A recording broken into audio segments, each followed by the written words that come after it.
the Human Rights Commission to investigate racism and other human rights violations at Hoërskool Jan Viljoen in Randfontein. He was at the school earlier following a violent altercation between black and white learners on Friday. Police had to use rubber bullets to disperse a group of parents and school children divided along racial lines. Lesufi addressed parents as well as learners after the meeting with the school's governing body and the principal. The MEC will also meet parents again tomorrow evening. I'm disappointed, to be quite frank, but I'm relieved that we all acknowledge that it's not going to be very easy to move from where we come from in terms of our country and to move forward. I think all of us acknowledge that. In your workplace where you work, you might find that you still have this kind of situation. So let's allow the South African human rights to develop what I will call a framework on how to deal with this kind of matter. It's not here only. You can go any part of the country, you'll have this kind of situation. So I will ask the South African Human Rights Commission, because it's their mandate to lead us in this. There are three crucial steps. Obviously, the first one was to speak to stakeholders. I think we've done that, so that we can manage the tempers. And we can also... All right, let's speak now to the Gauteng Education MEC, Panyaza Lesufi. MEC, thank you so much for your time this evening. It must have been a tough day. I could see at some parts in your eyes that you were really just battling with what you were hearing, even from some of the pupils this morning as they were recounting what was happening. I wonder if there's any support that has been given to them now? Thank you so much for the opportunity. Good evening. Indeed, it was a difficult day, but I'm relieved that we've reached a resolution with both parents through the SGB, the educators. I met all the educators today, and I also met all learners, that the school will be suspended for 2 days just to allow a cooling off period. So tomorrow and Wednesday, there will be no school, but we'll have counseling and gathering of evidence taking place. And then on Thursday, everyone will come back, and hopefully by that time, we'll all be ready to deal with all the issues. I will also utilize the next 2 days to brief the South African Human Rights Commission. I really believe they've got the administrative power to assist us here. They have the power to subpoena, and they also have the power to investigate some of the allegation of racism, and they will be in a position to assist us. So far, sorry, we are relieved that the matter is receiving our attention, and there is a possibility that we can resolve the impasse sooner than we anticipated. And there were very disturbing allegations of molestation that also surfaced when we were listening to the pupils and what they were saying, had allegedly happened to them. You said that this was going to receive your swift attention. I wonder if there's been any suspensions in that regard. Definitely. I was surprised and taken aback when I received those allegations. I immediately convened a meeting of the SGB and the school principal. The said individual was immediately requested not to report for duty from tomorrow until we finalized all the investigation. So I'm glad that the SGB agreed with this approach, and the principal have communicated that decision to the affected individual. There's no way that learners can raise issues of sexual harassment, and we allow the situation to be normal. We can't allow that. So we've already acted, and I hope the learners will appreciate that by bringing this matter to attention, it means they must also bring the relevant evidence so that we can finalize this matter as quickly as possible.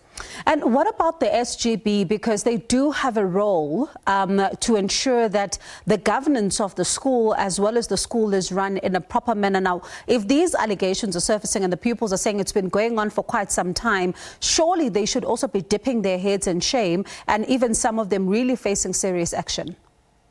Definitely, they're a body of interest, and that is why we've handed everything to the South African Human Rights Commission so that they can account on their role, in particular, whether they ignored calls or ignored reports or ignored cases that were reported through various channels. The South African Human Rights Commission, I'm of the view that they are better positioned to pass a judgment on whether they're capable to continue or not to continue.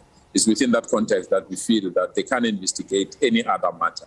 But let's have a neutral outside body with a legislative mandate to investigate all these allegations. Now, let's talk about the principal. I know you met with the principal this morning, as you said. How was that meeting? Because some of the pupils are also accusing him of making some unsavory remarks towards them and also ignoring even what they've been saying. I must indicate all the meetings that I held this morning were difficult meetings. From the meeting of the principal and the school management team, meeting the SGBs, and also meeting the local leadership, as well as the parents of the victims of the children that were assaulted or attacked. It was extremely difficult because I don't want to expose our children to issues of racism at this early stage, where they feel that they are unwanted, where they feel that their presence at that school means that they must behave in a certain fashion or they must conduct themselves differently from any other learners that are at the school. I really believe it was a difficult session this morning. But the principal realized the importance of leading the school, and the SGB is fully aware that it's them that must ensure that all the matters are resolved. And my session with the educators as well was an extremely difficult session because they were raising issues that to say, we don't want to be accused of not attending to the concerns while we are trying to teach them. So the Human Rights Commission must assist us just to find a model of managing integration, but most importantly, how to effect change management when schools integrate and when schools start to accept all members of our communities, because we can't rush that process. But also, we must reject any form of racism. We can't tolerate it, and we must not sugarcoat it. Where the racism raises its ugly head, it must be confronted and it must be removed immediately. Now, talking about integration, one of the things that, a colleague of mine, Desiree Chauke, spoke to a teen coach this morning, and one of the things that she says is that when it comes to integration, it is very difficult because always the black learners are finding themselves having to adjust to the white learners in the schools, whereas the white learners' life continues as per normal. Surely this is something, as you say, in the part of the, transformation as well as integration, it really needs to be looked into. Definitely, and I'm glad the school said they need help in that regard. On their own, without being persuaded, they said, we really believe we need help. We need change management experts. We also feel that there are areas where we have not conducted ourselves well, and therefore provide us with assistance. The MEC for Social Development, and I want to thank her and also thank the executive mayors of the areas there. They have made their resources available to assist the school. So the Department of Social Development will run a change management program, but will also run a program to protect our children. Our children deserve to be protected. As you said, they don't have to adjust when others don't have to adjust.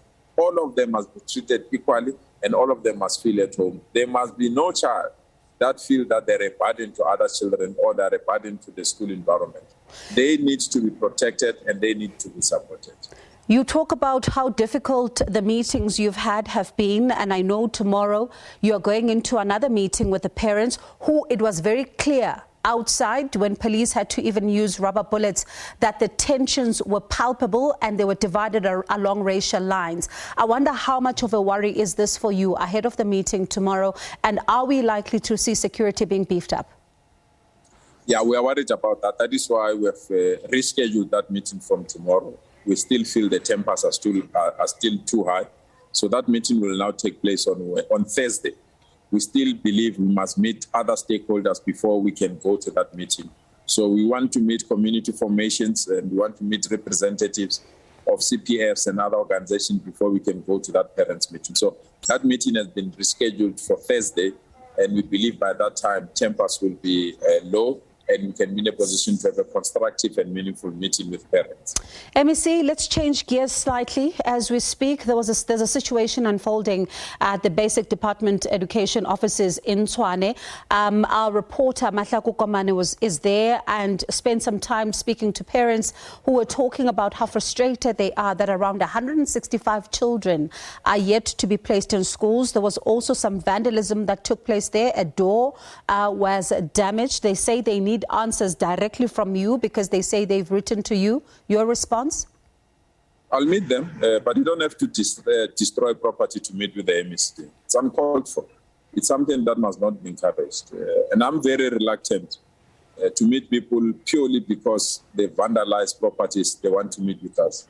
As far as we are concerned, we have met the obligation of having an online registration. Remember, we are taking learners that applied on online in terms of grade 1 and grade 8. And I can assure you, we have placed all those learners. We also opened for late registration, and those that applied for late registration were all placed. The only problem is where people have to go to schools and apply directly with the schools, not using the online registration to be applied. If people didn't apply or people were rejected by the school, there's no need to destroy property. Gone are the days where people feel that they can destroy property to get attention.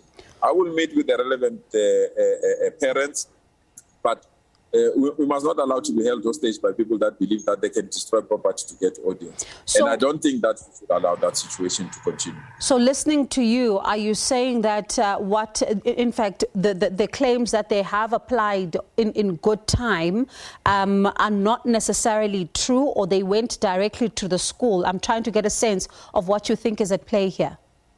I'm not even aware. That's the reason why I want to meet with them, because I'm not even aware why they've not applied. And because all the people that have applied, we've placed them. So if they say they've not been placed, I need to understand why and where were they all along. So we'll meet with them and we'll clarify the matter. But we must condemn the use of violence to destroy property.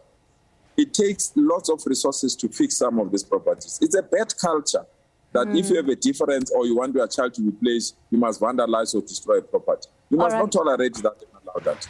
MEC, thank you so much for your time. We'll watch all these developments unfold, including that meeting with the parents from Atteridgeville, as well as the meeting that you say is going to be taking place on Thursday at Hoërskool Jan Viljoen. And it's going to be very interesting to see, of course, if you are going to be able to have a peaceful meeting, as you are hoping for tensions to die down. Thank you so much for your time. That was Gauteng Education MEC Panyaza Lesufi. Let's go to this now. The Eastern Cape ANC is shocked at the murder of the party's Ward 20 councillor in Nelson Mandela Bay.